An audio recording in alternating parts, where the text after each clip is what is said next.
Anaheim Ducks hockey is brought to you by the Jeep Cherokee, built free. Visit Jeep.com or your local dealer to begin your adventure today. Well, the Ducks are at Rexall Place. The lights are down as we are preparing for the national anthems in the building. Anaheim has won the first two meetings of the season between these two clubs. They look to make it 3 in a row as we go down to ice level and listen in on the singing of our national anthems.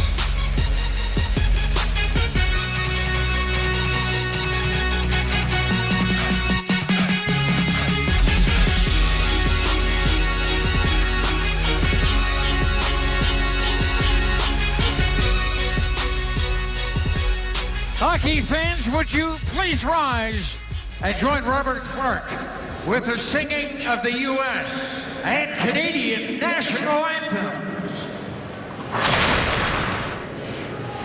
Oh, say can you see by the dawn's early light what so proudly we hailed at the twilight's last gleaming, whose broad stripes and bright stars through the perilous fight o'er the ramparts we watched were so gallantly streaming, and the rocket's red glare, the bombs bursting in air, gave proof through the night that our flag was still there.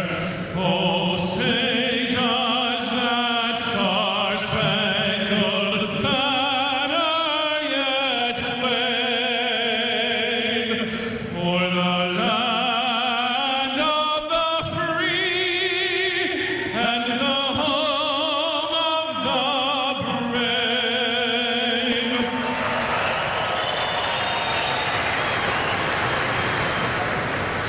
Oh, Canada, our home and native land, true patriot love in all thy sons command. With glowing hearts we see thee rise, the true North strong and free. From far and wide, oh Canada, we stand on guard for thee. God keep our land glorious and free. Oh Canada, we stand on guard for thee. Oh Canada, we stand on guard for thee.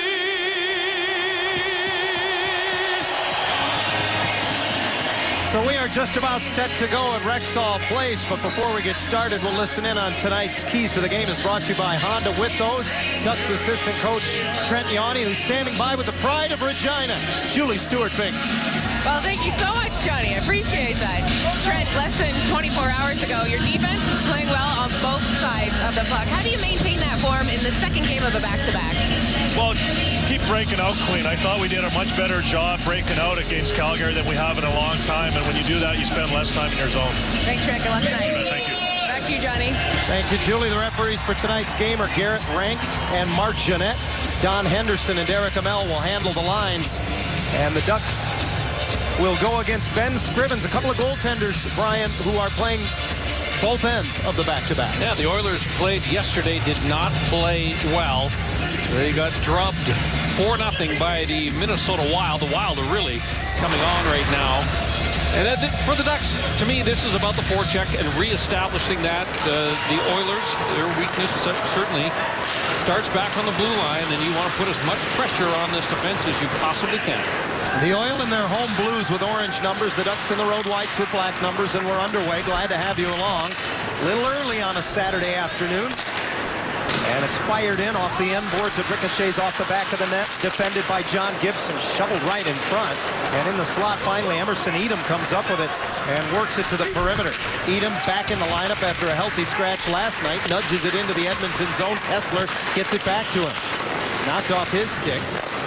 Edom stays with it as Derek Roy was all over him, and I believe we got a penalty coming up. A hook is going to be called against the Oilers just 41 seconds in. And it will be Derek Roy, the guilty party here. He'll sit for the next couple of minutes. Good work by Emerson Edom, who's getting a chance to play with Ryan Kessler and Corey Perry at the start of tonight's game. He keeps the legs moving, and that's the key. And there's the contact with the hands. So the referees send an early message, John, that they're going to call this one tight. That was a kind of a ticky-tack little call against Derek Roy. Anaheim on the power play, and they score right off the draw. Boschman on a face-off win just lets it go, and it beats Scrivens to the glove side. When you're hot, you're hot. And Absolutely. Right now, Francois Beauchemin coming off a sensational game last night in Calgary. Obviously, he's feeling it. Good job by Kyle Palmieri, who gets in and taps it back. And you know what?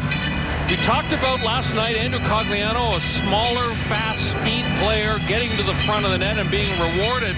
This time it's Jakob Silfverberg that sets the screen in front on Ben Scrivens. He never saw that puck released off the stick of Beauchemin. So the Ducks score in the game's first minute. 2 goals in the last 2 games for Francois Beauchemin. Actually 3 now in his last 10. And the Ducks lead 1-0. Anaheim has 3 power play goals against Edmonton in just 7 chances in the season series. And a 1-0 lead. One of the face-off win. And a very struggling penalty-killing unit for Edmonton. Wasn't on the ice very long, and they give up another goal. Now the trailer is Lindholm, and Scrivens holds his bid. Wide open. 4th man in on the rush. The Oilers over back check, and Lindholm slides into a soft area. Congratulations to Francois Beauchemin, who has now passed Oleg Tverdovsky and sits 2nd all-time on the points by a defenseman list in Anaheim Ducks franchise history. He's got 3 goals, 4 points in his last 5 games.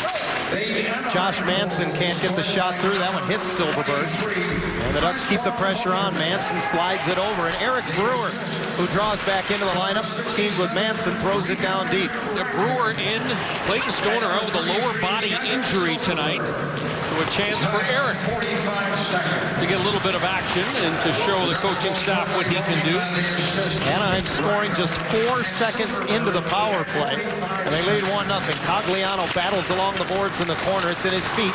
And he serves it back to Manson. He walks the line over for Brewer. Into the middle, Silfverberg off his stick, but Manson is there to support. Thrown down low and finally dug out by Matt Hendricks. Back come the Oilers. Hendricks with an errant pass onto the wing. And stepping up was Marincin, who feeds it all the way down. A good shift by Anaheim. They bottled the Edmonton Oilers up deep. And as a result, Edmonton has, it's all they can do, get the puck out and then change. Thompson sends it across, and Brewer gets center red before sweeping it in. Andrew Ferentz hit by Jackman as he goes behind the net, and he turns it over. Smith-Pelly keeps it in. Devante on a line with Tim Jackman and Nate Thompson to begin tonight's game. He was on the second line with Ryan Kessler last night in Calgary. Klinkhammer trying to get it to the Anaheim net, and I believe we got a penalty coming up against Anaheim for a slash. Well, the shrapnel is lying to the right of John Gibson, the broken stick. Nate Thompson will get the gate. I believe it was Klinkhammer's stick that he destroyed. Rob Klinkhammer just re-upped with the Oilers, signed a 1-year extension. Similar type contract that the Ducks rewarded Tim Jackman with. Middle of the screen, there's the chop. And the stick just shatters in half. So early power plays for both teams as Thompson goes off at 2:52. The Edmonton power play has been hot of late. 7 of 20, 35% in their last 7 games. Justin Schultz trying to get it into the middle. It comes through. Eberle had an entire net to shoot at, and it was blocked. Lovejoy makes the block. If he's not there, that puck's in the back of the net. John Gibson had no idea where that puck was. And He was looking to his left. Yeah, there was half a net. So a break for the Ducks. And a good play by Lovejoy. And here's a turnover. Shorthanded breakaway for Jakob Silfverberg. Fired it wide. He went for one of his favorite spots. High glove, just missed his shot. Purcell sends it ahead off the stick of Benoit Pouliot. He chases in behind the Anaheim goal. Around to Teddy Purcell. And his pass picked off by Silfverberg, who deflects it all the way back. Scrivens says, I don't want to see you on another breakaway. And then he turns the puck over. Smith-Pelly fired it over top. What a crazy game, man. That's an empty net this time for the Ducks. Brewer's shot hits Smith-Pelly, and a good pad save by Scrivens. Scrivens was his own worst enemy on that play. I mean, he was just baiting Silfverberg, and he ended up turning the puck over. Yeah, like a lot of defensemen in the defensive zone, I always cringe a little bit when I see goaltenders go to the backhand side. That's when you get yourself into so much trouble. 30 seconds left in the penalty to Nate Thompson as the Oilers start from behind their own net. Oscar Klefbom in the neutral zone. They turned it over again. Silfverberg tried to make a pass. Gibson stops it behind the net and is just hammered around and out by Francois Beauchemin. Beauchemin has the only goal of the game, his 6th of the season, and his 2nd on the power play. Came just 45 seconds in from Rakell and Silfverberg. Well, Rickard Rakell has assists in 3 straight games now and 15 points in his last 18 games. Nice play by Gibson as he gave it to Beauchemin. And the puck reversed around as Thompson comes out of the box. He gets it from Perry. His pass, however, deflected, so Perry gets a piece of the Beauchemin feed, and that's in the netting above the high glass behind Scrivens. Well, the Oilers were on the power play. Jordan Eberle had the puck on the point, then he slid down in the middle. Look at John Gibson. He had no idea where that puck was. And Ben Lovejoy makes a great defensive play. And Jakob Silfverberg, partial breakaway for him. He's thinking top glove, misses by about a foot. Ben Scrivens, don't go to the backhand side, Ben. When you do, you turn a lot of pucks over. Scrivens, a product of Cornell. A few good goalies come out of Cornell, haven't there? There was one really good one. His name was Ken Dryden. Getzlaf feeds it back in. I tried to help you. He just won't go there. Getzlaf to Maroon, who had 2 assists in the win at Calgary last night. He's pinned to the boards by Martin Marincin, and now fights free. All the way across to Lovejoy, and a right pad save made by Scrivens. The points are wide open in this game. In Edmonton, they're trying to jam it up in front of the net and really protect the house, but there's a lot of open ice available to the Duck point man in particular in this game. Kessler, Perry, and Edom out for Anaheim as the Oilers control out of their own zone. Sent deep, Gibson wanders to play it and puts it right back from where it came. Kessler tries this side, and Perry forced back by Oscar Klefbom. The Swedish native forced to retreat defensively as Brewer headmans and Emerson Edom steams into the Edmonton zone. Hits the brakes. Justin Schultz on him there, but he keeps it alive. Perry walks in front. Back to Edom. His backhander didn't make it to the net. And Eberle feeds it back the other way. Both teams will go for changes. And Brewer under no duress as he picks it up behind the Anaheim goal. Well, the Edmonton faithful are not going to be happy here, John. The Oilers did not have a good game last game. They have yet to record a shot on goal against John Gibson. That includes having a full 2-minute power play opportunity. Here comes Nail Yakupov on right wing into the Anaheim zone. Lindholm loses an edge. Yakupov steps in front and loses the puck. Calm as a cucumber. Gibson is there to cover it up as Yakupov is sent sprawling. Less than a minute into the game and 4 seconds into a power play. Francois Beauchemin gave the Ducks the lead. Well, Corey Perry hits a milestone tonight as well. It's not just Andrew Cogliano. 700 games, all as a Duck for Corey Perry, and you see the numbers, all very impressive. He's number 2 all-time in franchise history, a little ways behind the number 1 man, Teemu Selanne. Ryan Getzlaf not far behind as they sit 2 and 3 on the all-time games played list. And Perry and Getzlaf really are kind of like the Sedin twins, aren't they? In terms of their production, games played, very, very similar. Growing up together, essentially, with this Anaheim franchise. They have changed the assist. One of the assists on the Boschman goal. They've taken an assist away from Silfverberg, and Kyle Palmieri gets it as Thompson rips it wide. So it's now Boschman from Palmieri and Raquel. See how active those end boards are. Nate Thompson's shot goes about a foot wide. Well read by the goaltender there.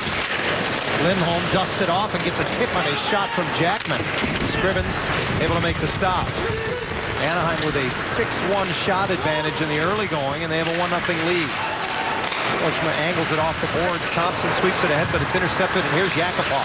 7 points in his last 7 games, but he turns it over.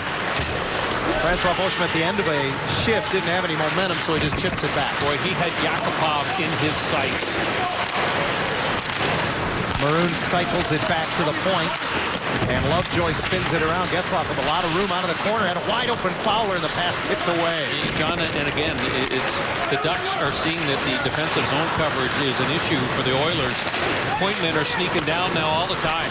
Lovejoy tried to angle it off the end boards. Palmieri tripped up as he comes in front. Lovejoy comes up with it, and his shot was deflected wide. Maroon knocked down below the goal line. He helps an Oiler to join him, and the loose puck picked up by Matt Hendricks. Former Washington Capital is off to the races. Hendricks will pursue it as it's dumped in, but Gibson is out to play it away. Off the skate of Getzlaf to the line, not out. Kept in. Pakarinen with a shot that went over top of the net off a deflection, and it's just angled out by Palmieri. Mark Fane tries to turn it back in. Marincin off his stick. And he did not touch it with his stick. I beg your pardon. So icing instead the call. Well, a reminder, stay with us throughout the broadcast. Coming up a little bit later on tonight, we'll offer you a cold one from our good friends at Miller Lite. We call it Miller time as we look back at one of the key moments in the hockey game. Territorially, Anaheim has had a great start to this game. It's been an awful lot of time working the puck down low along the boards, and the Ducks started to get back to that last night against Calgary, back to their forechecking ways, and they're at it again here in the early going. What a battle in the face-off circle as Kessler just kept going after Ryan Nugent-Hopkins, who had fallen, and now he helps Nugent-Hopkins to the ice in the corner at the other end. Back to the line. Fane slides it over. Marinchin's wrist shot never makes it through. Swept out of harm's way by Brewer, who angles it out. Fane sends it right back in, and the Oilers go for defensive changes. Josh Manson battling along the near boards. Eberle digs it free as it comes in front. Brewer puts it behind the net. Pouliot had Nugent-Hopkins for a split second in front. Instead, he puts it to the point. And Klefbom's shot is gloved by Gibson. No problem for Gibson. A wide open lane for him to locate that point shot. The Oilers have been tweaking their lineup a little bit tonight. Pouliot draws in with Nugent-Hopkins and Eberle on the top line. And I think Bruce Boudreau will be very satisfied with the matchup that he was able to negotiate there, getting Ryan Kessler out there to oppose them. And Pouliot has missed a good portion of the season. He had a foot injury. He's been limited to just 37 games. He's even, however, as Klinkhammer trying to wrap around is denied by Gibson. So the Oilers with a little pressure, something they hadn't had the first 9 minutes or so. But they still trail the Ducks 1-0. Well, there are the happy Duck fans, Mariella and Luke Spencer, auction winners who have made the trip with the Ducks and brought some good luck with them. They had the full Hockey Canadian experience earlier today. Yeah, Luke was able to get out on the ice at a local outdoor rink, put the blades on, brought his stick and his skates. I love that. And I'm sure Mariella was able probably to sip on little Tim Hortons and watch her boy play hockey for the very first time on an outdoor rink. Yeah, that's great. She probably stayed indoors and stayed warm. It was about 14 degrees Fahrenheit today on a sunny February day in Edmonton. And as we mentioned, it's pretty mild by Edmonton February standards. Gazdic shovels it ahead, and a backhander by Rob Klinkhammer is held by Gibson. Coming up tonight on Fox Sports Live, a full preview from the track as NASCAR gets ready for their Super Bowl. The Daytona 500 is tomorrow. Mariota or Winston? Who threw better at the NFL Combine? And which Broncos star could be on their way out in Denver? Fox Sports Live tonight on Fox Sports 1 and streaming live on Fox Sports Go. It's been a relatively uneventful period for John Gibson. He's fielded a lot of shots, mostly from the perimeter. Filled out by his defenseman Ben Lovejoy on that one opportunity on the power play. 25 saves last night for Gibson in the win at Calgary. His 4th win of the season. This is his 10th appearance of this year. He's only played, I believe, in 11 games at the AHL level this season. So all of a sudden, some regular activity for John Gibson. There's a good look at Rob Klinkhammer. He's had a couple of opportunities here in the last few shifts. What a year it's been for him, Brian. He began the year with the Arizona Coyotes, was dealt in early December to Pittsburgh, and a month later, he's part of the deal that saw David Perron go to the Penguins, and he finds himself here in Edmonton. 3 teams in about 4 months. Just had a young son born not so long ago, a couple of days ago, as a matter of fact. So you bet it's been an eventful year for him. Yeah, for Klinkhammer, tonight marks his 20th game in an Oilers sweater, still looking for his first goal. Come up with a couple of assists. Derek Roy gloves the puck down and leads it back the other way, and here come the Oilers. Into the Anaheim zone, Yakupov heads to the net, and it's knocked away by Getzlaf as Roy got it back from Purcell. I think Getzlaf was looking for a hooking call there as he had the puck in the middle of the ice. Quick hands of Getzlaf pulls it off the boards and clears the zone. Jackman on the forecheck as Anaheim is in mid-change. Smith-Pelly picks it off. Had to wait for Jackman to get onside. 8:25 to go, first period in Edmonton. Shots are 7-4 in favor of Anaheim. The top road team in the entire National Hockey League entering tonight's action. The Ducks have garnered 38 points away from home so far this year. Put that in perspective, the Oilers only have 44 points. Smith-Pelly trying to kick it up as he comes out of the zone. Jackman follows up as he knocked Hendricks down. Now he'll get a good hit on Schultz, who moves it away, and Klefbom under duress, and he turns it over. Loose puck that Jackman from his knees couldn't quite reach. And the Oilers live to see another day as Hendricks brings it back to center. Yeah, any opportunity the Ducks have to put a good bump on Justin Schultz, they will do that. Schultz is the guy that is a dangerous defender that likes to join the rush. Well, the Oilers, emblematic of young teams, turn the puck over a lot, too. They're the 3rd most giveaways in the National Hockey League. Anaheim's going to try to help them along with that. Edom with a good bump, and there's a turnover. Brewer from the line, blocked as Pouliot went down in front of it. It's an awkward-looking block. Yeah, sure that was. time. Pouliot got the job done, however. Kessler whips it cross ice. It's tipped past Josh Manson. Brewer, nice pass off the boards. Kessler drops it back. Edom coming with speed, and he can't get the backhander to the net. Oilers start back.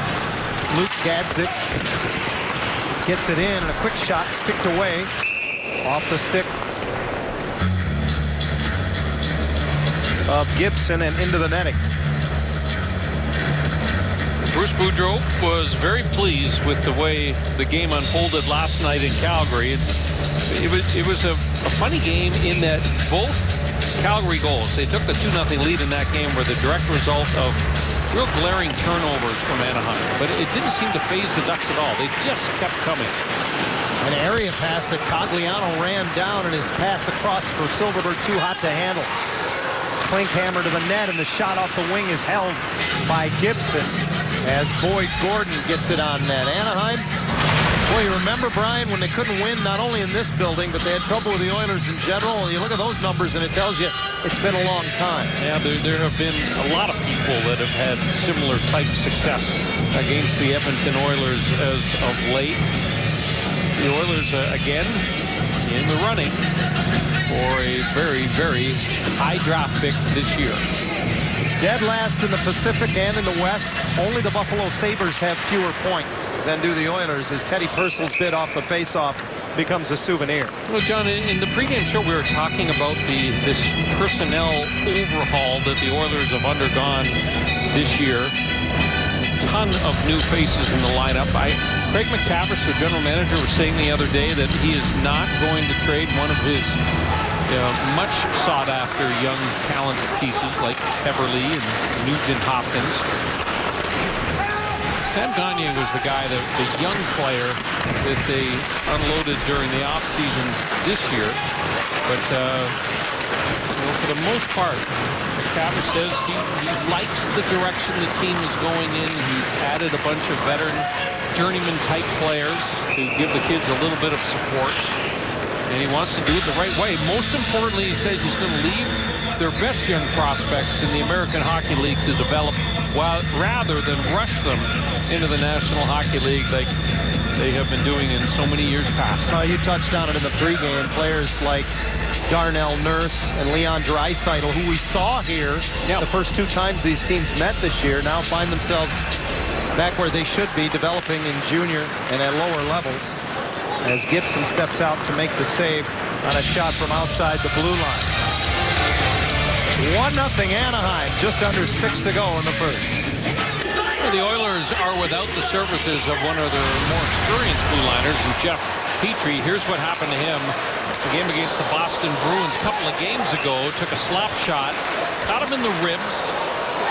And what's interesting about this is that Jeff Petrie is one of the Edmonton players on an expiring contract, and of course every season those types of players garner an awful lot of attention at the trade deadline. He's a right-handed shot defenseman, but it complicates the matter a little bit, the fact that he is not playing because of the injury that was a result of that shot.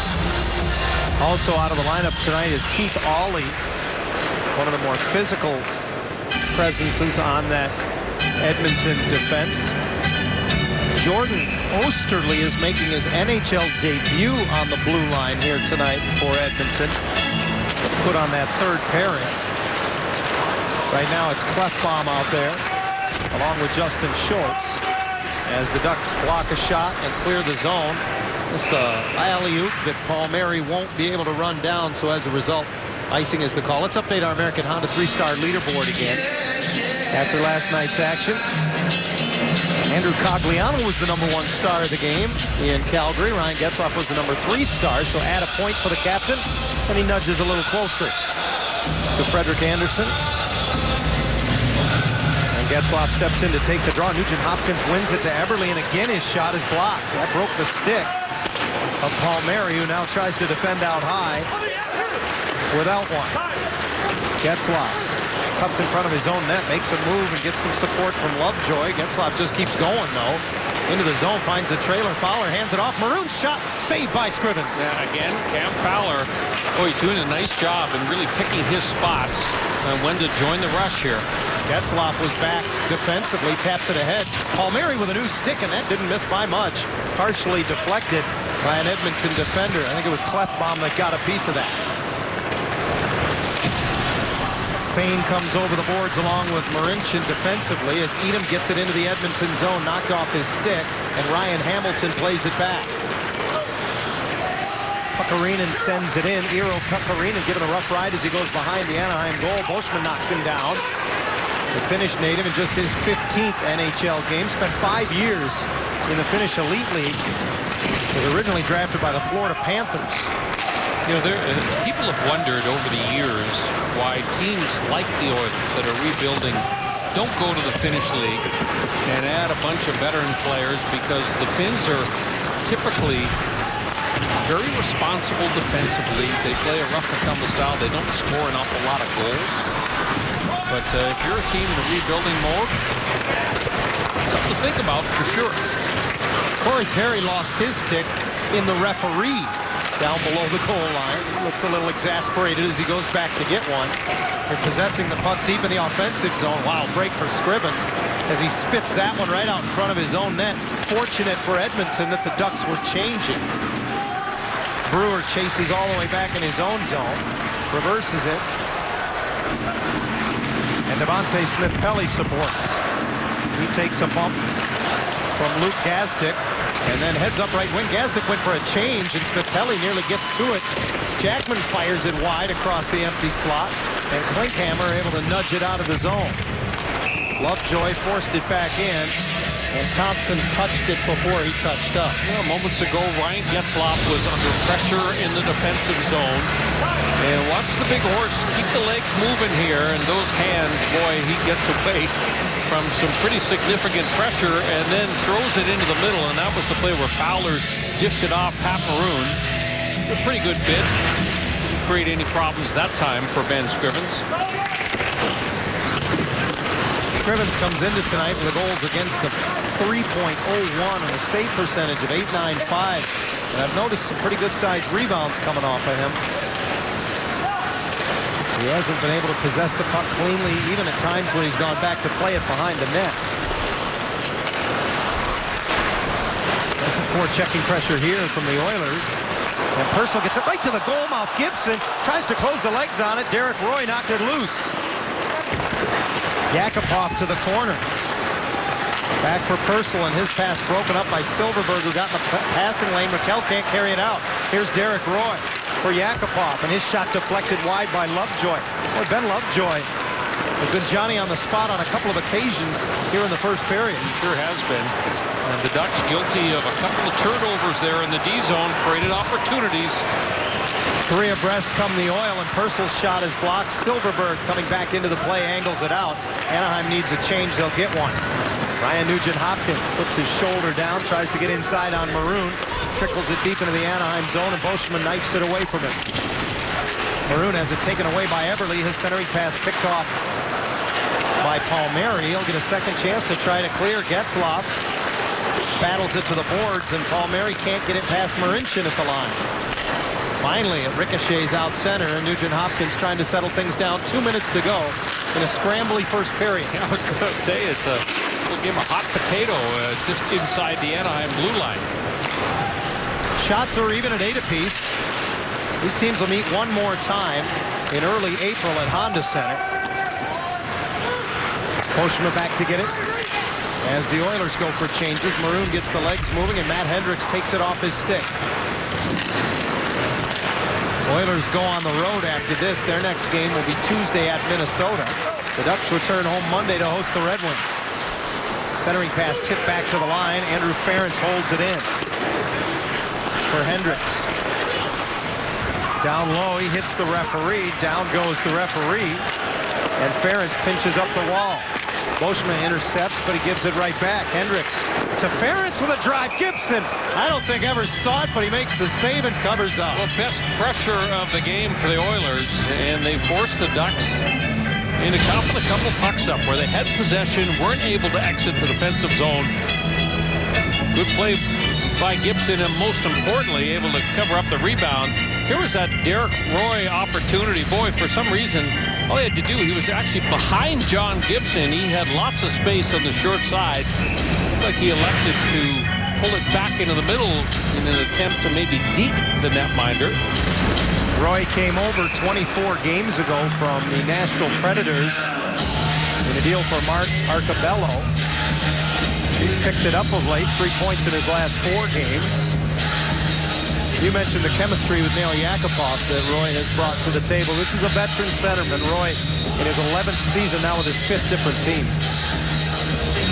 Well, it's the first time, John, ever since we've seen Nail Yakupov burst on the scene that we've actually heard that they've found a guy that seems to really read Yakupov exceptionally well. Yakupov still comes into tonight plus 20, or excuse me, minus 28 on the plus-minus rating. The last 2 years combined, Yakupov is minus 61. In his 3rd NHL season, still trying to find the other side of the ledger. Less than a minute to go in the period as Schultz gets it to the net. Pops straight up in the air off of Gibson, and the only player who saw it was Josh Manson. And he's able to force it out of the zone. Here comes Kessler. Roy all over him. He gets it to the net, and a good job at the far post as Schultz kept Emerson Edom at bay. I thought the referee had his arm up, and then he decided maybe an indication of a high stick. Lovejoy from behind the Anaheim goal. Headmans to Edom. And he rims it around and in. Now 10 seconds left in the opening period. Comes into the middle, and Edom just trying to get it to the net. Perry taps it back to him. Fowler will jump in, realizing there's very little time left. He rims it around, and that'll do it. As the opening period comes to a close, it started fast for the Ducks, and they'll take the lead to the locker room as a result. First half of the period, Anaheim looked crisp and clean, and they were exiting the defensive zone with no problem whatsoever. It got a little helter-skelter in the second half, and the Oilers all of a sudden got a couple of glorious scoring chances. Ben Lovejoy made 2 outstanding defensive plays. If not for that, Anaheim is not ahead in this game. So the little things sometimes make a huge impact on the outcome of a hockey game, and Lovejoy in that opening 20 minutes was involved in 2 of those type of plays. The Ducks bidding for their 3rd straight win on the road here tonight in Edmonton, and they get off to a very fast start. Francois Beauchemin just 45 seconds in on the power play, and that stands up after 20 minutes of play. Anaheim Ducks hockey is brought to you by Big Bear Mountain Resorts. Real snow, real close, real deal. And by CarMax. Start the search for your next car at CarMax. CarMax, start here.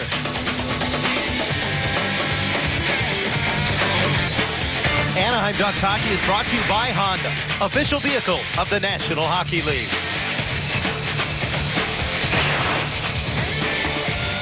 The Ducks make their way back out onto the ice at Rexall Place as we get set to begin the second period of play in Edmonton, with Anaheim holding a 1-0 lead. A power play goal by Francois Beauchemin in the opening period is the difference in the hockey game. For more, we go to the Anaheim bench. Assistant coach Brad Lauer standing by with Julie. Thank you so much, Johnny. Brad, strong start to the first, but a bit of a sloppy end to it. How do you enhance the urgency? No, it's something we addressed. I mean, you're right. We had a really good start. We're moving our feet. We're doing the things we're talking about. Then we got a little bit fancy. Too many turnovers. So we got to correct that, get the puck in their end, and go back to work. Thanks so much, Brad. Good luck in a second. Thank you. Back to you, Johnny. Fancy is not a hockey term that coaches like to use, and it's not usually used glowingly about your hockey club. Yeah, no, not at all. And especially, you know, the feeling is with Edmonton that if you play crisp and clean and make smart plays, especially in those dangerous areas towards the blue line in your own defensive zone, make sure you get those pucks out. Don't try and be too cute and make those little saucer passes into the middle of the ice. The Ducks did that a little bit too often, I'm sure, for the coaching staff's taste. I liked Emerson Edom's game, John, in the opening period, playing with Kessler and with Perry. He showed the energy, he showed that speed. You just keep watching Emerson and you think, when is he going to break through? He's such a big body. He has such explosive speed. He could be just an enormous asset for the Ducks moving forward. And Brian, you talked about it last night for Cam Fowler. Good ice in Calgary could be good for his game. Edom plays a skating game as well. The ice in Edmonton has always been considered some of the best in the league. This could be a good situation for him here tonight. Oilers control off the faceoff. Fane gets it from Marincin and rims it around. Gibson gets a stick on it. Derek Roy has it, tries to move it into the middle. Yakupov got it over, and the game is tied by Teddy Purcell.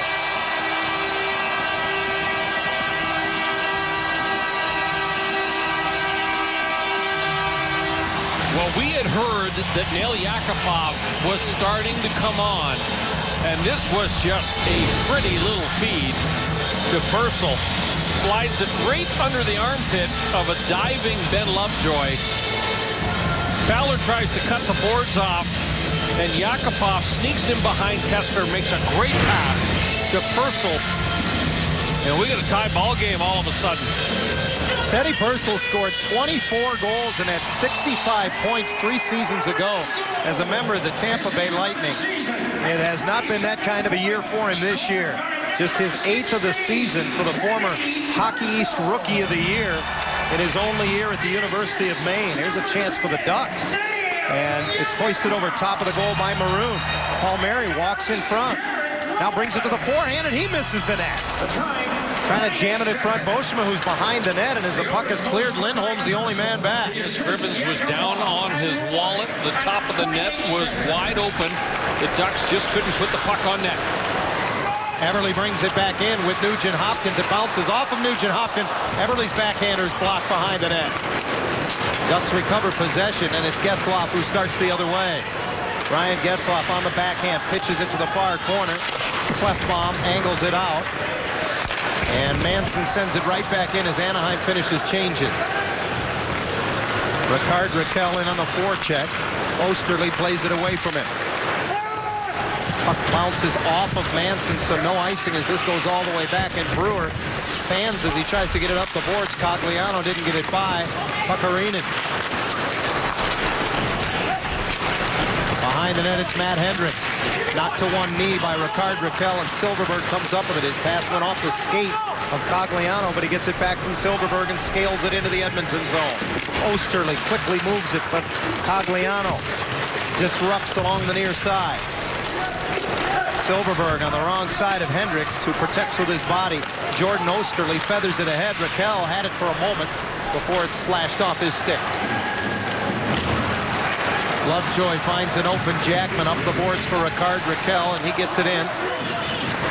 Ducks roll changes. Good pace to the beginning of this second period as the Oilers have tied it up. Purcell's 8th of the season from Yakupov and Roy. Just 28 seconds in. So the Ducks score in the first minute of the first, and the Oilers get one back in the first minute of the second. Yeah, and both pretty little plays. The Edmonton passing play, boy, what a feed that was by Nail Yakupov. I don't know why that wasn't icing. Mainly because they didn't call it, so play goes on. Back come the Ducks. Lindholm gets a touch at center. Out comes Scrivens to play it away. Marincin bumped in the corner by Corey Perry. Boyd Gordon hit hard as well. Flying in was Emerson Edom. Yeah, Edom's done a good job on the forecheck in this game. He's used his speed to get in on top, bang some bodies around. Puck lobbed back to center ice. Careful to get it out on the backhand was Lindholm. The Oilers bring it right back in. Boyd Gordon pitches a backhander to the net. Gibson makes the save. To the line, it's Mark Fane. Over for Marincin. His wrist shot tipped, didn't make it to the net. Fane, the former New Jersey Devil out of Providence College, steps up, keeps it in, and Lindholm tracks it down behind the goal. Nice outlet to Edom. His pass into the middle doesn't make it to Kessler, however. Klefbom retreats for Edmonton. Lindholm, ever active, intercepts, gets it to Palmieri with speed into the Edmonton zone. His shot off the stick of Scrivens and out of play.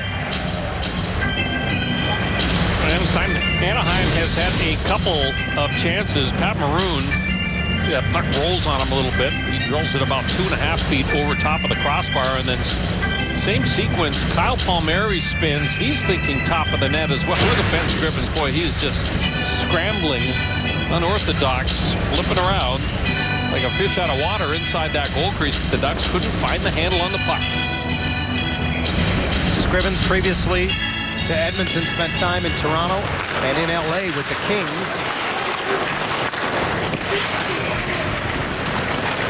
Was the AHL goaltender of the year with the Toronto Marlies back in 2012, the Hap Holmes Trophy. Brewer intercepts in the Anaheim zone. Getzlaf looking for a passing lane, and he misses Palmieri with it. Justin Schultz starts back. Schultz plays over 22 minutes a game, leads the Oilers in ice time. Their leading scoring defenseman coming into tonight's action, as he was a year ago. Now in his third year out of the University of Wisconsin. Osterley holds it in at the near point, now forced to retreat back through neutral ice. The rookie Osterley has not looked out of place in this game. Played a little more than 5 minutes in the opening period. A couple of shots on goal, too. NHL debut out of Western Michigan University. Jordan Osterley signed as a free agent after 3 years with the Bronco program, which is now coached by Andy Murray, the former head coach of the Los Angeles Kings. Part of the reason I think we're seeing more Western Michigan players come into the league. Murray does a great job preparing his players for the next level. Oh, does he ever? Oysterley, by the way, at Western Michigan, is defense partner is Danny DeKaiser. Remember how much in demand DeKaiser was? He was very ballyhooed. Yes, unrestricted free agent out of college that the Red Wings were able to convince to sign. He's become a real good player. Smith-Pelly into the Edmonton zone. Can't get it to the net. Blocked by Oscar Klefbom. The Swede rims it around the boards. Thompson feeds it right back and went behind the goal and just out of the reach of Jackman. Beauchemin keeps it in on the backhand. And Smith-Pelly cycles it along. Thompson back to Francois Beauchemin. Big rebound off the left pad of Scrivens. Hendricks pinned to the boards by Smith-Pelly. Back to the line. Lindholm doesn't have a shooting lane. Tries to take it anyway. Keeps it in. Scrivens gets a stick on it. Smith-Pelly tries to angle it in off the Edmonton netminder. Devontae gets it back, and his pass off the boards handcuffs Lindholm. Puckarinen pressuring Gibson, who shovels it around. Ducks change as Beauchemin lobs it ahead, knocked away from Perry. Luke Gazdic able to nudge it ahead. Beauchemin lost his stick. Gazdic and Edom chase to the corner after it. Lindholm feels the pressure and reverses it away. Perry tips it into the middle of the ice, alleviating pressure to center. Boy, Emerson Edom, good effort there. Keeps the puck alive and gets it deep eventually. Back up the wall, it comes to him, and he forces it back. Boyd Gordon reverses, and the Oilers will try the other side.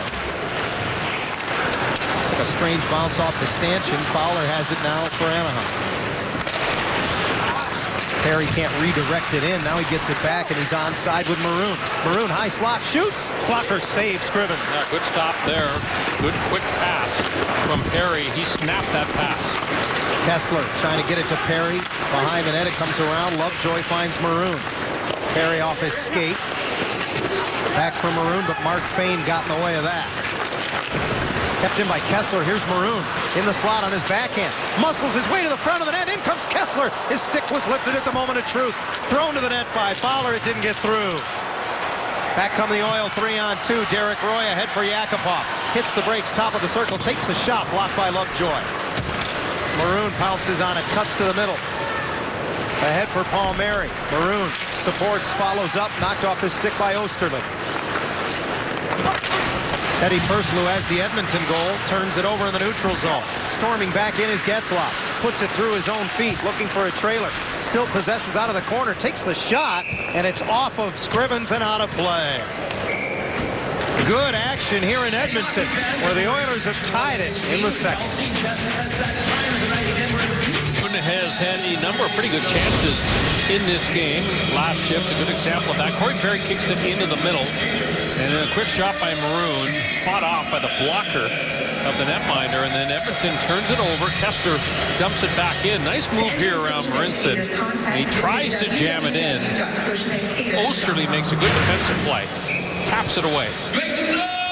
Maroon with 3 points in the last 2 games, also 11 hits in the last 2 games, and I think that's a big part of why his offensive game comes around as well. When Pat gets engaged physically, he's far more effective in getting on the score sheet. Doesn't hurt that he's playing with that guy, number 15, Ryan Getzlaf. And he fights off to win a puck battle and move it ahead. And it's Getzlaf into the Edmonton zone. Looking for Maroon, and that pass tipped away straight in the air. Glove save made by Lindholm as he pulls it down. And now he drives up the wall. Getzlaf trying to go far post. And that was intercepted by Marincin. Lobbed back, but Klinkhammer was going for a change, so the Oilers will have to retreat defensively. Hampus Lindholm, 4 points in his last 2 games. Remember, he missed a game in between. Throws it across, it's turned over. Pouliot just off the arm of Gibson. A little miscommunication there by the Ducks. Full control in their own zone, and then they give up a grade A scoring chance. Too cute. That was, again, the fancy. Yes, again. Fanciness, not a good thing in a tie game. Tagliano trying to find Manson, trailing the play, joining the rush, and he does all he can do to just chop it back. Josh Manson has played over 20 minutes in each of the 2 games since his recall from Norfolk of the American League. He's out there right now with Brewer defensively. And he steps into the middle to break up an outlet pass. Nugent Hopkins gets it back, though, and here he comes off the post and out of play. A little bit of space. The Oilers attacking with 3, and the Ducks defense backing in on John Gibson. It gives you an idea of the type of skill that Nugent Hopkins has. Watch this shot. It's a beauty. And it's about 2 inches away from giving Edmonton the lead in this game. Just about to the halfway mark of the hockey game, tied at 1 in Edmonton. The Oilers striking less than half a minute into the second period to draw even. Shots 13-11 in favor of the Oilers, who are 7 under 500 here at Rexall Place. Klefbom rips it wide off a face-off win. Pakarinen gets it to the net, and a good save by Gibson as Hendricks dispatched a Fowler to get to the rebound. Schultz winds it around the boards. It's chipped over Ryan Hamilton's stick. The former Toronto Maple Leaf trying to dig it away from Smith Pelly, but he puts it back behind the net where Fowler wants to set up the breakout. He's flushed by Hendricks. Well, this line's been pretty good for Edmonton. A grinding type line, nothing fancy. Thompson chops it ahead and spins into the Edmonton zone. His shot trickles across the slot, and it's nudged the other way. Pakarinen got hit by Jackman as the Ducks go back to get it. Boschman's pass through the middle off of Nate Thompson, and Scrivens swats it away. Osterley reversing it from the pressure of Emerson Edom. Lindholm on his horse to get it as it trickles between the circles. And Yakupov all over him. He reverses it right to Derek Roy. Roy has a man in front. Yakupov couldn't get it up off his skate to his stick. And Anaheim fortunate there. You know what? I have been impressed with Derek Roy in this game, John. He made a real nice defensive play on Ryan Kessler in that opening period. It looked like Kessler had inside path to the net. And he made a couple of real nice passes involving Nail Yakupov, as advertised. Lindholm starts the break, and it's Kessler and Edom the other way. Edom shot well wide. Perry can't corral it off the boards. And here come the Oil. Eric Brewer, a late change off the bench, joins defensively as Purcell curls it down low for Derek Roy. Roy kept to the outside by Brewer. Boy, Yakupov is just always in motion, isn't he, Brian? I mean, those feet never stop moving. He's always had the powerful stride. It's just always been a question of whether or not he is skating into the right spots at the right time. Marincin takes it away, and back come the Oil. Nugent Hopkins drops it for Everly. He busts into the Anaheim zone. Jordan Everly in front, looking for Nugent Hopkins. And a back-checking Maroon may have gotten a piece of him. Edmonton making a push. They're on the attack now, and the Ducks are not. In the first half of the first period, Anaheim was forcing Edmonton to defend all the time. Staples have been returned a little bit here. Maroon, quick pass to Fowler. He's in full flight. Shot it just wide. Sealed off on the far boards by Palmieri. Maroon battling a couple different Oilers, including Schultz. Can't win the puck. And Everly has it. Jordan Everly, the leading scorer for the Oilers, and he pays the price as Palmieri finishes him. Schultz hands it off, and Klefbom rims it around and in. Changes off the Edmonton bench, and Luke Gazdic can't get it to the net. It went off a skate. Klefbom just keeps it deep for Klinkhammer. Tries to center, but that was denied by Getzlaf. Cogliano hustles to the corner to get to it. Hendricks from behind the net tries to wrap it around on the forehand, but he missed the goal. Schultz activates. Oilers all over Anaheim right now, and Cogliano smartly just lifts it out of harm's way. Won't go far enough for icing as Oscar Klefbom is back to get it. Well, they have turned the tables territorially, John. And the fans appreciate it here. Yeah, they get a nice round of applause from the crowd here, and they're working the Ducks the last few shifts. Boschman steps up and sets up Cogliano. Raquel's shot in and out of the glove of Scrivens. Just like that, Anaheim with a great chance, and Raquel's pass to the middle of the ice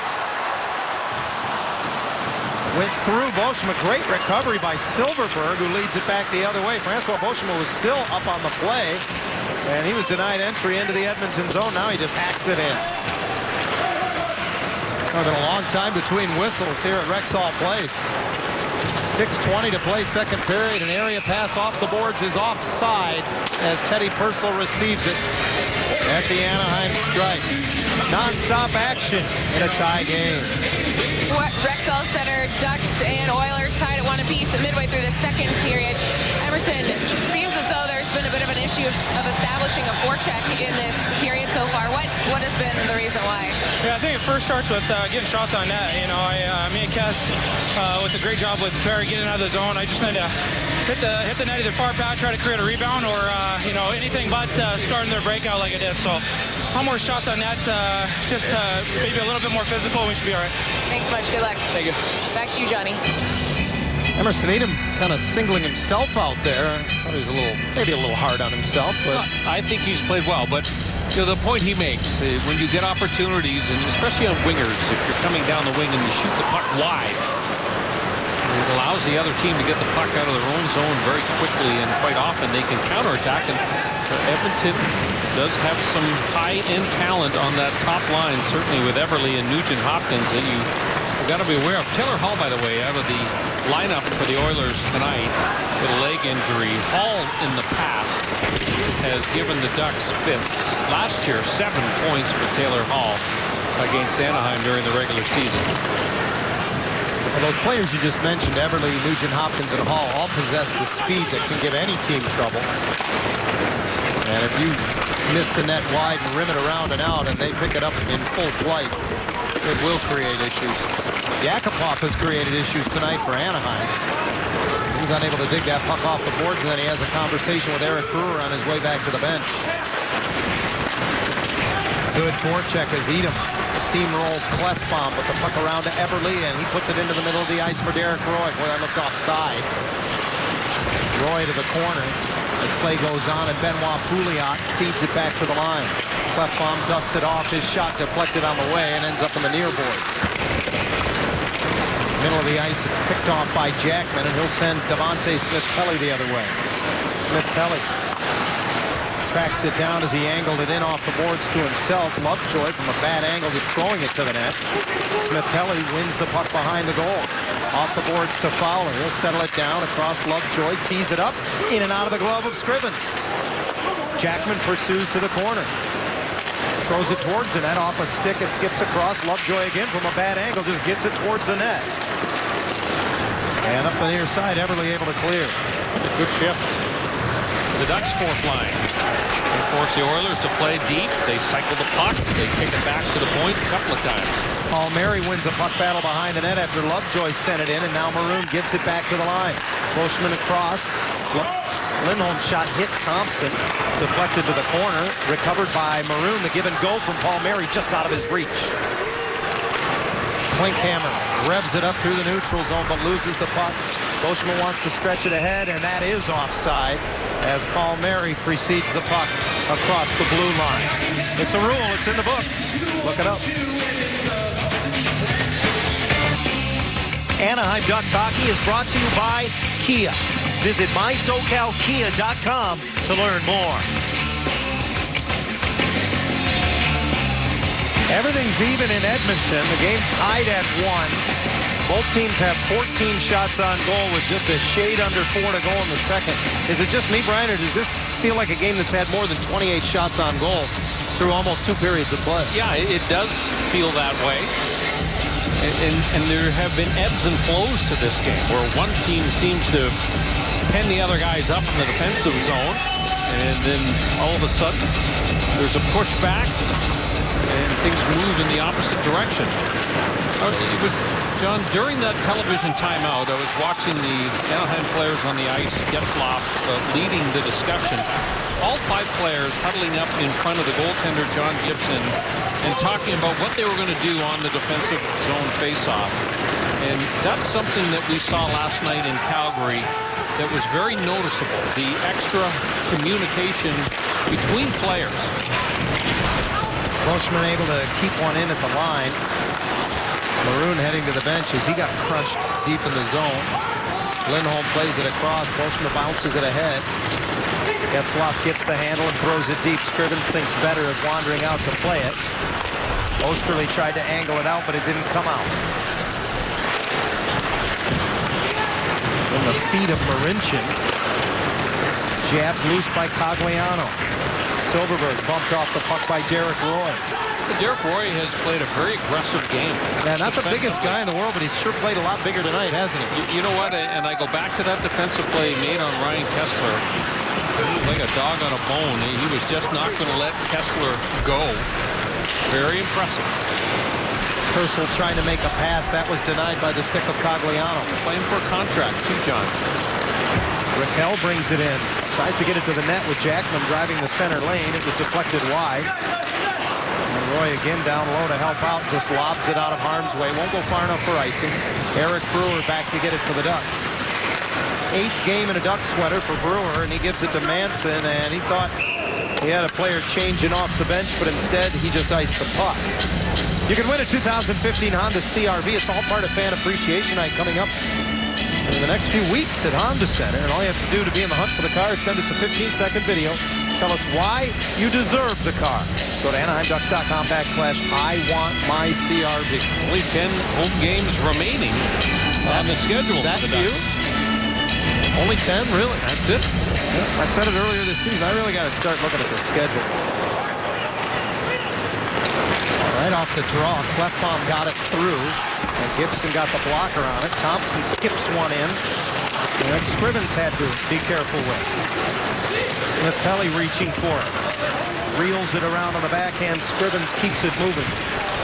Lovejoy activating up the boards, and now he jostles with Hamilton in the corner. Thompson throws it in front. Nothing but blue sweaters there, though, and Hendricks leads it out.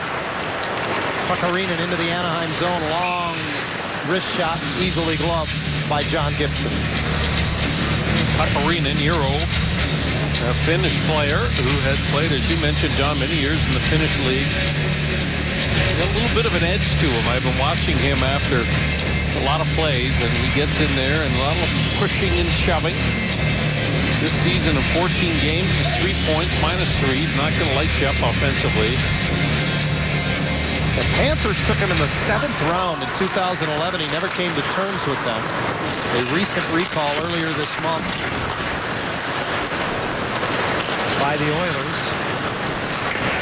And as you documented in the pregame show, Brian, there have been a lot of changes since these teams last saw one another back in December. One of the biggest changes is the head coach behind the bench taking over for Dallas Eakins, Todd Nelson. And Nelson was promoted from the top minor league club in Oklahoma City. So he's very familiar with a lot of the younger players that the general manager is trying to integrate into this lineup. Lindholm breaks his stick as he dumps the puck into the Edmonton zone. You see a lot of coaches do that, especially when they have history with younger players. They're going to give a younger player a chance. It's a player they've coached. It's a player they trust. It's a player they know, maybe more than anyone. Here's another one of those younger players, Osterley. As he moves up the boards, he keeps the puck in the Anaheim zone. Lindholm doesn't appreciate his treatment in the corner, and he follows up to clear the zone. Under a minute to go now in the second period, and the Ducks are going to be whistled for an icing with just 45 seconds remaining. And they are looking a little egg weary here. I was watching Ryan Kessler play down in the defensive zone, and took him a little while to get the engine going. Ducks in back-to-back games this season, 5-4-1 in the second game. They've been a great back-to-back team in the last couple of seasons, primarily because of the depth that they have. And I've said this many times, the fact that Bruce Boudreau plays 4 lines. And you know, if you look at the schedule and you can see Edmonton and say, well, this is the last place team in the conference. But it's always tough on the road, and it's always tough on the back end of back-to-backs. There's no easy games in the National Hockey League.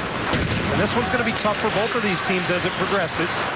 Both teams played last night. The Ducks traveled after the win at Calgary. Edmonton was here hosting Minnesota. That fatigue will be a factor for both teams as we work our way into the third period here in Edmonton. We're only 10 seconds from doing that as Getzlaf feeds it out, trying to stretch it ahead for Maroon, but it was broken up by Clefbaum. He turns it over at center. Lindholm's pass goes off a skate, and that's going to do it. Teddy Purcell picks it up, and the second period comes to a close. Yeah, a lack of energy is the way I would describe most of this second period. Anaheim not dangerous on the attack, not on the rush, certainly in the second, the way that they were in the first half of the first. So do you chalk that up to leg weariness? A little bit of mental focus, I think, required here in the third period to sharpen things up a little bit. Well, the Ducks are through 40 minutes of play on the Western Canadian Plains of Edmonton. The oasis before you get to the Canadian Rockies. 1-1 after 2 periods of play, the Oilers and Ducks. Anaheim Ducks hockey is brought to you by Honda, official vehicle of the National Hockey League.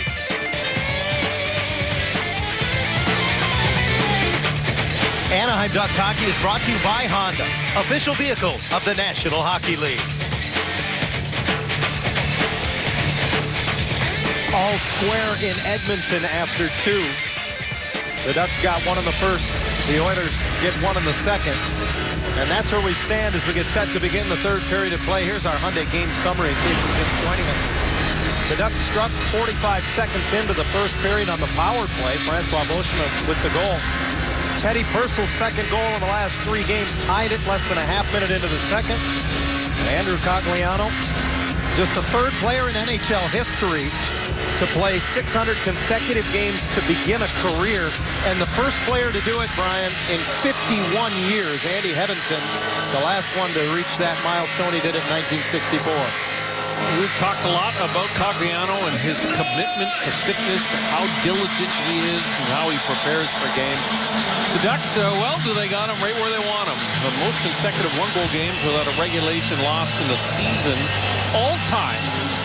No one's had 31 of them. The Ducks, well, that's where they are so far this regular season. Well, that's a list. Got number 5 on the list. You got to go all the way back into the 40s. That says something about what Anaheim has been able to accomplish this year. You know, going back to Andrew Cogliano, he was addressing the media before the game, and he talked about the fact that his mother is a fitness instructor as the puck's deflected out of play. And you get the feeling that, you know, Andrew has always conducted himself the way he does. Bruce Boudreau talked about it this morning. He said he does all the right things. He puts the right food in his body. He trains the right way. He gets the right amount of rest. It's just what Andrew does. He's been a good role model for the younger players, too. It's a very commonplace for Cogliano to be leading what trainers refer to as a dynamic stretch before the start of each contest. Probably a smart thing if you're a young player in the NHL and thinking about your career earnings, and to follow a guy like Cogliano, you might be able to extend that career a little bit. 8th NHL season for the Toronto native, who just got a new contract last season from the Ducks, an extension that is in its first year this year. Schultz with a shot from the point, and Gibson steers that aside. Fowler feeds it back up the board. Schultz doesn't give up the line. Emerson Edom blocks his pass, though. And the Ducks will use the opportunity to change. Almost a minute in to this, the third period, tied at 1. And it will be the first period of the game that doesn't produce a goal inside the 60-second mark, as Lindholm pitches it off the boards all the way down. Palmieri beaten to it by Schultz. Jordan Everly supports and reverses it back to him. And Schultz hit hard by Pat Maroon. Every time I watch Jordan Everly, I am impressed at what a smart hockey player he is. The ability to draw people into situations where he opens up passing lanes for himself. Everly, a first-round pick for the Oilers, taken back in 2008. Leads his team in points, assists, power play goals, power play assists, power play points. Silverberg setting up Brewer as he came in off the left point.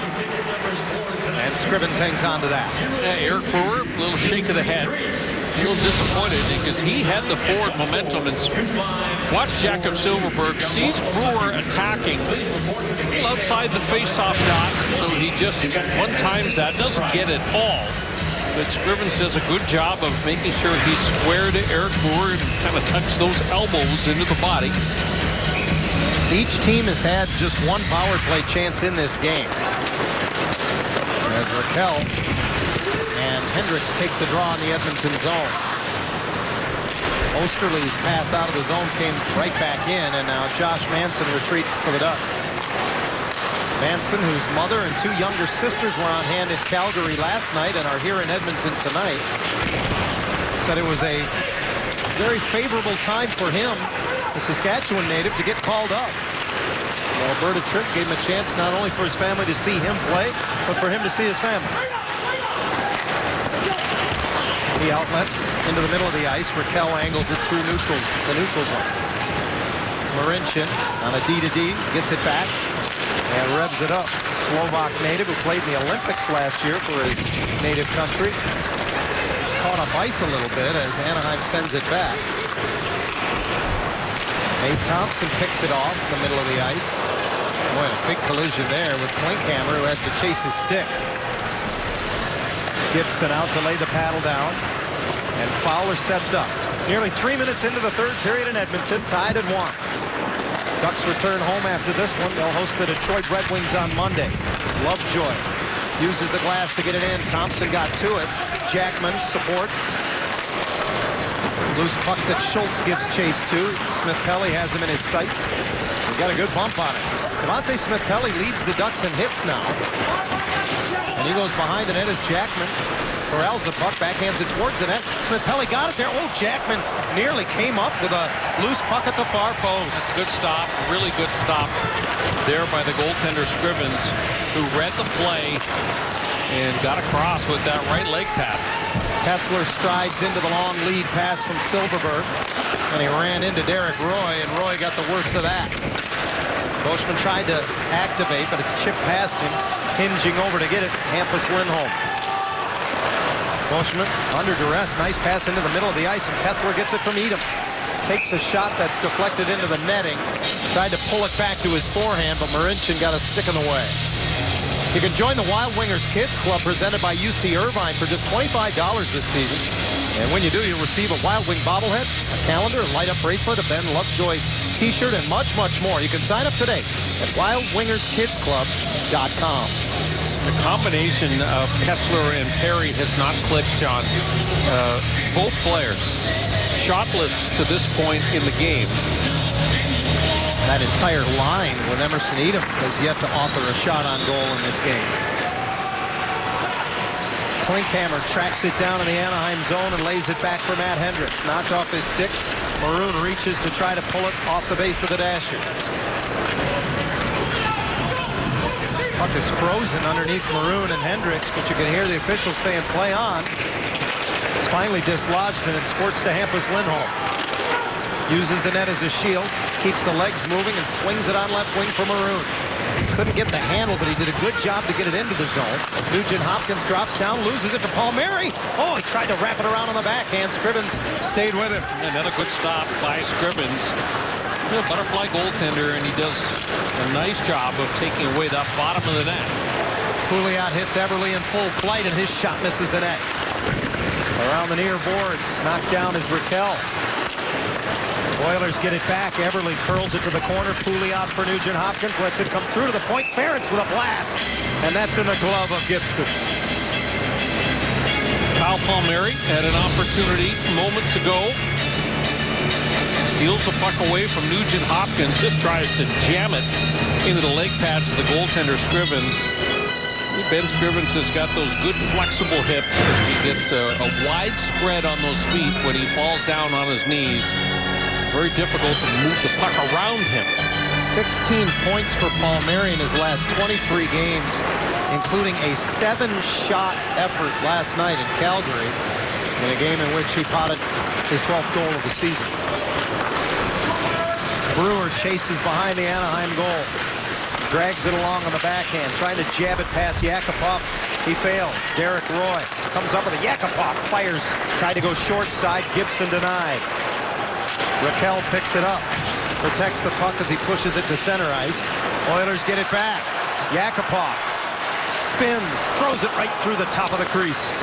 Back to the line one time. Blast by Kleppbaum, punch to the corner by the blocker of Gibson. Well, Gibson got a good read on that. He was way out to make the save. Pagliano digs it free. Perry drops it off for Ricard Raquel into the Edmonton zone. Tries to go outside in. Kept in by Lovejoy at the point. His shot blocked on the way. Cogliano follows up. Perry didn't see it. He was trying to retreat defensively. Fowler holds it in. You see Bruce Boudreau tinkering with his lines. Yep. It's Andrew Cogliano out there with Corey Perry and Ricard Raquel that time. And Boudreau, I'm sure, knows he needs to find a way to get or help Corey Perry get untrapped. That's a configuration I don't believe we've seen before. 13:35 to go in the game, and Edmonton tied at 1. Close checking affair as Fowler sweeps it up the boards. Pushed ahead, Jackman finds Nate Thompson. Thompson stutter steps and then is sealed off by Andrew Ference, a 15-year veteran. Ference isn't the biggest guy in the world, Brian, but he plays big. He's always been a hitter. He's a smart player, too. You know, he gets pretty good angles on people. Doesn't shoot the puck particularly well. The Edmonton captain, Ference, but he turns it over into the high slot. Lindholm's shot is gloved by Scrivens, and Hampus looks to the heavens. Hit him right in the left hand. And Scrivens and Lindholm both know it. Ben Scrivens keeping the game tied moments ago on Hampus Lindholm. The pass comes right through the slot, and Lindholm is the recipient. Casey got to bring a tear to your eye. Scrivens stays on his feet. Well, not only that, look where he's standing. A good 1.5 2 feet out in front of the goal crease.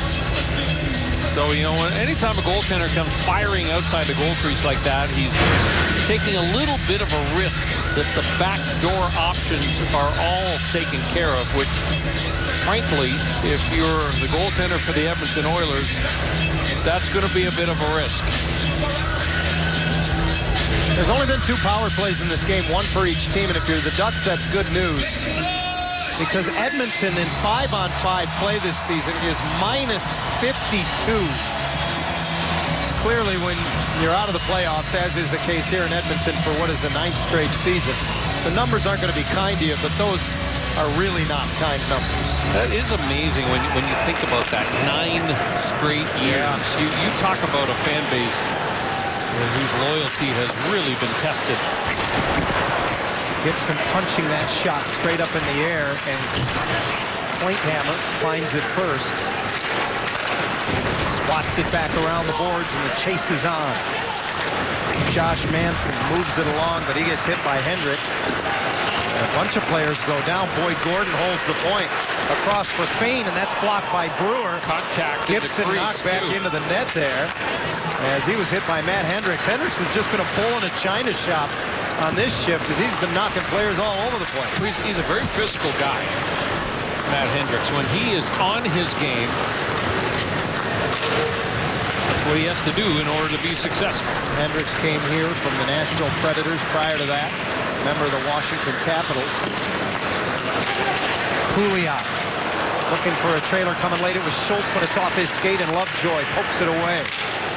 He and Maroon into the Edmonton zone. Maroon got it over for Palmieri, just a smidge behind him. Off Getzlaf's skate, kept alive by Maroon. Getzlaf, he had Palmieri alone in front, but he couldn't slide it through. Yeah, good defensive play by Schultz there. Took away that passing lane from Getzlaf. The cycle continues. Maroon to the line, and losing it in his skates is Lovejoy. Fowler, with that great skating ability, able to recover it. Ducks onside as he gets it to the captain. Getzlaf backhands it across off the boards. Palmieri. His shot off the skate of Klefbom. Again, activating his Fowler. Keeps it alive behind the net. It went through Maroon. Right to Palmieri, and he tried to return the favor, but Derek Roy took it away. Off to the races. Up the near wing is Teddy Purcell. Getzlaf will take him in behind the goal, pumps him, and the loose puck tapped away by the captain. Up the boards, kept in by the Oilers. Lovejoy to one knee to keep it in front of him, and now Fowler for Perry. Perry fresh off the bench, feeds it across. Getzlaf sends it in. And they're going to rule he didn't have the red line, so it's icing. Call Ryan Getzlaf needed another 3 feet. Here's the contact with John Gibson and Hendricks. And those are tough ones for the Ducks to watch because, boy, they've been called very consistently against Corey Perry in particular this season whenever he makes contact with netminders. I know it sounds like sour grapes, but the Ducks seemingly getting the same treatment they used to get. Remember back in 07, 08 when they were the big bad Ducks? And Seemed like every night Anaheim would be shorthanded more than their opponents. It's definitely been the case the last 4 or 5 games. Anaheim has had to work hard to get power play opportunities. Lovejoy going to be called for icing here. And another draw comes back into the Anaheim zone. Stay with us after the game. As always, it's Ducks Live, brought to you by Mazda. I think Getzlaf's talking about that previous icing call to the officials. Can't be sure as he's talking to the referee, not the linesman. He does not look very pleased right now. And I think he's more likely talking about the goalie interference, John. He's talking to the referee. Smart play. Getzlaf goes forward with the faceoff, and Anaheim immediately heads to the bench for wholesale changes on the fly. Puckarinen tips it to the side of the Anaheim net. Gibson sends it around the boards. Boschmer rolls it back into Edmonton ice, and it's tracked down by Andrew Ference. King Clancy Trophy winner a year ago, Ference. Moves it around. Lindholm sends it right back in. We're nearly halfway through the third period as Raquel collides hard with Ference, and he got the worst of that. Puckarinen into the Anaheim zone, gives it up, and a block by Lindholm comes back. Boy, nice save by Gibson. As off the block, it came right back to Osterley, the defenseman who was up on the play. And Jordan Osterley has it again back in the Edmonton zone. Good skater, brings it to center and chips it in as he pays the price. Manson rims it hard around quickly to Thompson.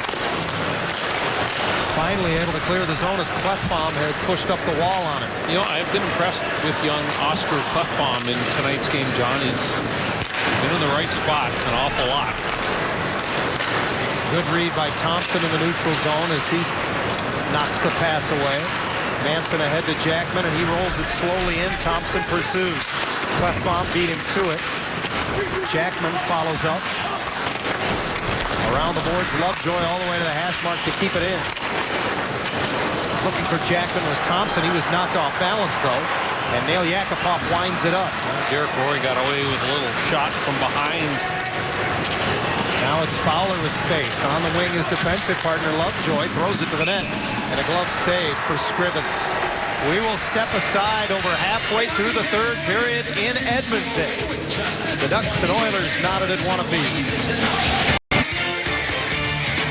All rights to this broadcast are reserved, and any rebroadcast, recording, retransmission, telecommunication to the public, or other unauthorized use of this broadcast without the express written permission of the Anaheim Ducks is prohibited. Well, the best player, in my mind, on the ice tonight for Anaheim has once again been the young defenseman, Hampus Lindholm. We talked about Bruce Boudreau shuffling up the lines again, John. Now a little bit more speed. Playing with Ryan Kesler. He's got Edom and Silverberg, so we're in full scramble mode now with this lineup. The lottery balls are in the air. You know, it's a small sample size, but you mentioned Lindholm. He's been out of the Anaheim lineup 3 times this season.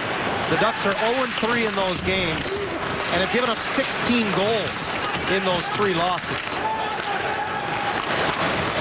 I talked to Bruce this morning about it, and I said, obviously getting Hampus back in the lineup is good for your team, but it also settled your D pairings for last night's contest in Calgary. And he agreed. He said, you know, I was able to put Fowler and Lovejoy back together. Hampus and Francois played together. They are all much more comfortable that way.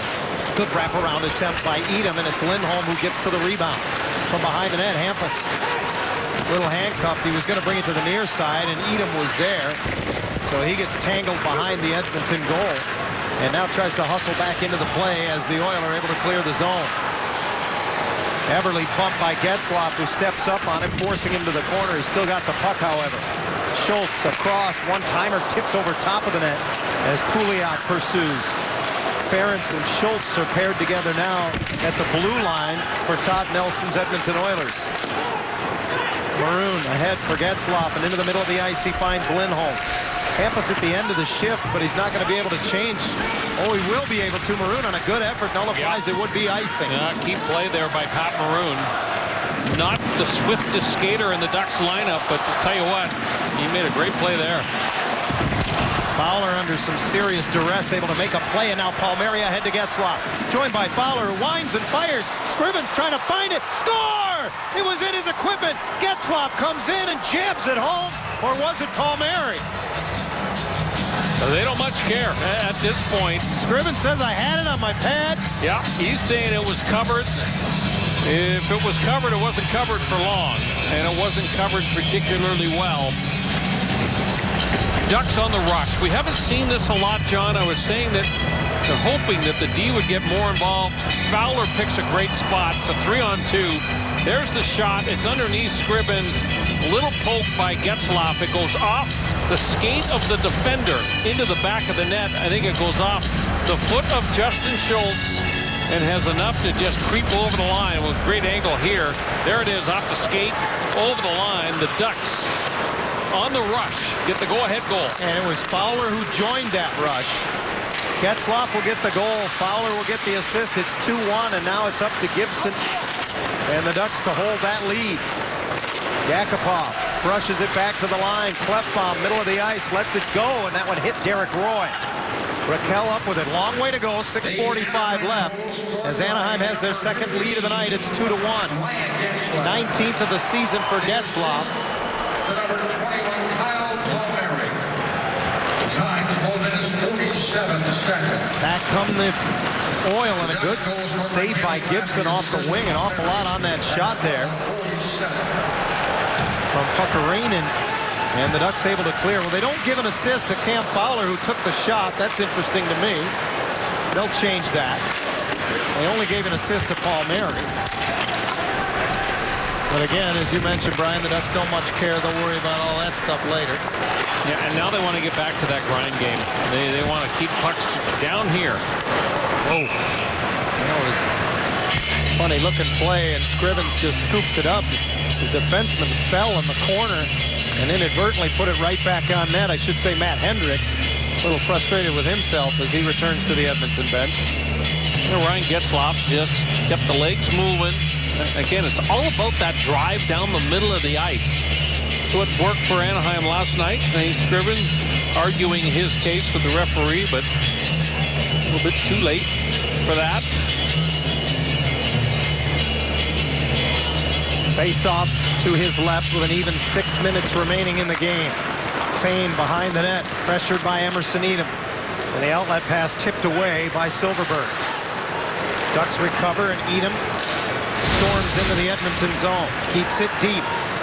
Marincin forced to play it around, and Eberle nudges it ahead. Here's Nugent Hopkins, and he's in full flight as he rolls it in on goal. Gibson will cover it up. Ryan Getzlaf's second goal in as many nights has given the Ducks the lead in Edmonton. Play of the game right now. Fowler joins the rush. Getzlaf goes to the net. Scrivens thought he covered it. The Ducks have the lead. You know, it is interesting watching that. Ben Scrivens never had that puck covered. And a lot of times, the referee is looking at the body language of the goaltender to see if he looks convincing that he has the puck covered. He never looked convincing there, that's for sure. Kessler battles the puck back. And a penalty coming up to Nate Thompson. He got the stick in on Klefbom. He goes down, and the Oilers are going to get another power play chance. Pouliot drives to the corner, centers just wide, and finally touched up by Kessler. Boy, Nugent Hopkins went hard to the net there. Why wouldn't you? You know a penalty is forthcoming. Thompson's going to take a seat. Well, here's a look at it. You see him just kind of force Klefbom to lose the edge.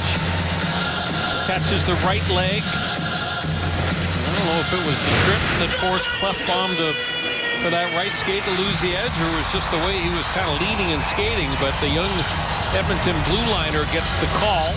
And boy, what an opportunity here for Edmonton. They have not threatened John Gibson in some time, but big power play chance upcoming. Their second of the night.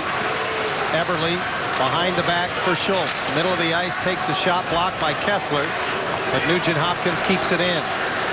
Back across, Eberle trying to put it on a tee for Schultz. They'll play catch. Jordan Eberle puts it off the side of the net. Pouliot put it right through the crease. Fowler couldn't clear. Pouliot takes it away. Lovejoy with a good play, finds it in his feet. Quickness, it's all about the quickness of Lovejoy there. 3 quick steps. He gets his stick into a lane, comes up with the steal and the clear.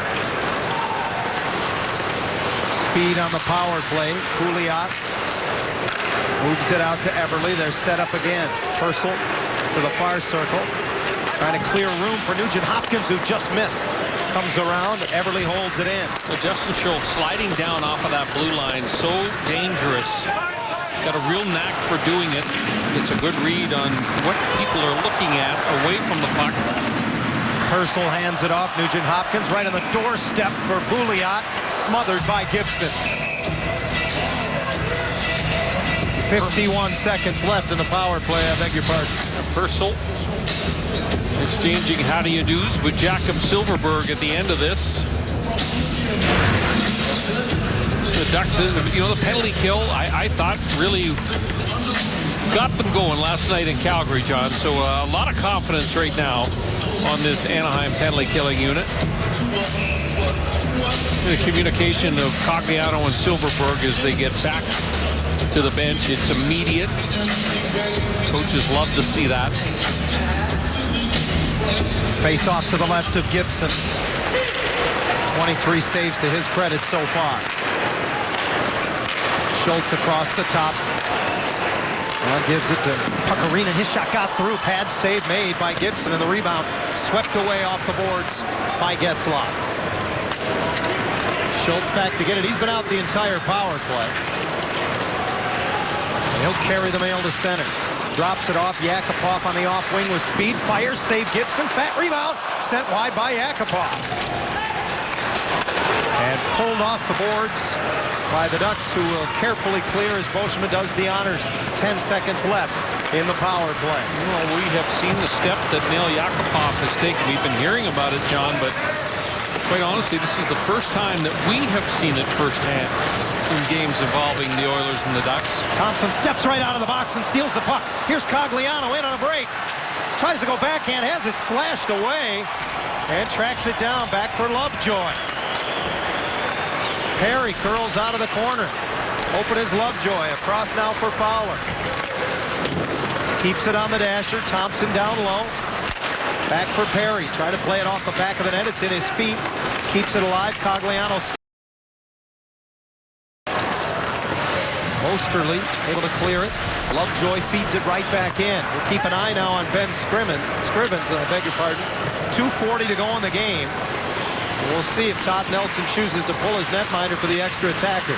2-1 Ducks. And time's a wasting for the Oilers. They have to work from deep in their own zone, and they're going to be called for icing here.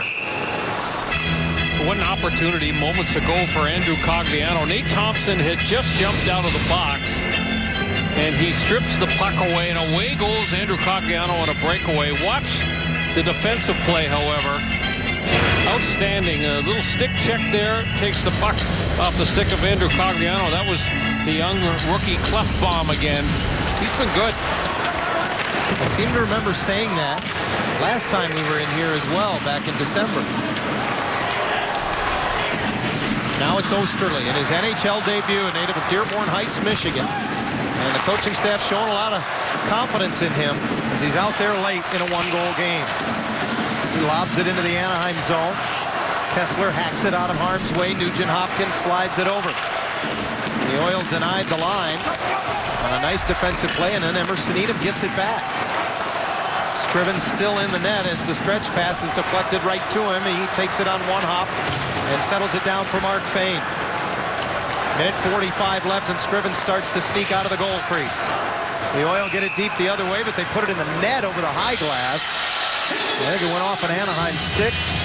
Let's see where this faceoff's going to go. Francois Beauchemin immediately went to the linesman and said that that puck was deflected outside of the blue line. If the deflection had happened inside the blue line, potentially the faceoff could have come all the way deep inside Anaheim territory if Beauchemin's stick was involved in the play. Scrivens is all the way to the top of the circles, but now he retreats because Anaheim wins the draw. Getzlaf churns up the wall into the Edmonton zone. Pouliot comes back with it and then lays it across for Justin Schultz. Under a minute and a half to play now, and here comes Scrivens out of the net again. Chipped in by Pouliot. There he goes. Sixth attacker on as Ryan Hamilton comes over the boards. The net is empty at the other end of the ice. And the puck into the middle of the ice. It comes across the blue line. So Beauchemin can be careful with it. He'll lay it back for Lindholm. He'll fire it the length of the ice, tipped at center, so no icing as it goes wide. Anaheim a little bit fortunate there. I don't think Pat Maroon was on the other side of center. That could have been icing. And now the Oilers turn it over with under a minute to play. Beauchemin trying to stretch it up the wall. Can't get it to Getzlaf, but it comes back to Perry. He finds Fowler. He'll get it to center red this time. Never mind the empty net. He just rims it hard around and in. 40 seconds left in the game as Schultz tries to wind it up from out of the Edmonton zone. Derek Roy pushes it ahead, and Purcell sends it in. Fowler looks over his shoulder, keeps it on the glass. Perry digs it free. Purcell held it in to the front of the net. It skips away. Yakupov turned away by Gibson. Kessler off the glass, clears the zone. 20 seconds left. Osterley out there again, and here comes to Yakupov. A breakdown, gives it over, and Hamilton can't get the shot away. It's Lovejoy with another great defensive play. Puck deflected over the glass with 7.8 left. Lovejoy has done it a number of times tonight. None bigger than that one right there. The third time tonight that Ben Lovejoy has come to the rescue. Boy, it was a breakdown for the Ducks defensively there. Two Edmonton Oilers behind them. John Gibson shows his athleticism to try and keep that puck out of the net. Lovejoy's made 3 plays defensively in this game that ultimately could decide it and give Anaheim the 2 points tonight. And if it were to be the case, it would be yet another one-goal win for Anaheim. We showed you the NHL record for not losing in regulation in a one-goal game. Anaheim already has that. And there's where they rank this season in one-goal games, period. They have officially given an assist now to Cam Fowler on the go-ahead goal. That makes Fowler now 4th on the all-time Anaheim assist chart for defensemen. He passes Chris Pronger on that list. He's 23 years of age. Cam Fowler becoming one of the top scorers on the Anaheim blue line all time. They'll drop it on the dot to the left of John Gibson. It should be a great face-off battle. Boyd Gordon is the Oilers' best. It's Kessler against Boyd Gordon for possession. Gordon, every year, a top 10 guy in the face-off circle. They tie one another up, and Lovejoy takes it to the corner. He's just going to try to freeze it there to his skate. He gets hit hard. The puck squirts to the side of the net, and the horn sounds. Rather fitting, Brian, that at the end of the game, Ben Lovejoy would go to the corner, eat the puck, take a hit to make a play that would result in Anaheim getting the win, and that's just part of the reason he is tonight's Land Rover player of the game. Yeah, I mean, they won this game tonight because they made a couple of key defensive plays at the right time. This was a gutty, gritty game for the Ducks. It wasn't pretty. It wasn't like last night where they were up on the rush and dangerous on the attack. Tonight they had to find a way to win this game differently. Nothing came easy. It took kind of a strange play where Ryan Getzlaf was able to poke a partially covered puck behind Ben Scrivens to keep things rolling here for the Ducks, who all of a sudden have won 2 in a row. They've won 3 in a row on the road. 26 saves for John Gibson. And Anaheim goes over the 80-point threshold by virtue of a 2-1 win tonight here in Edmonton over the Oilers. That's our final score, but we're not done. Stay with us. Much more.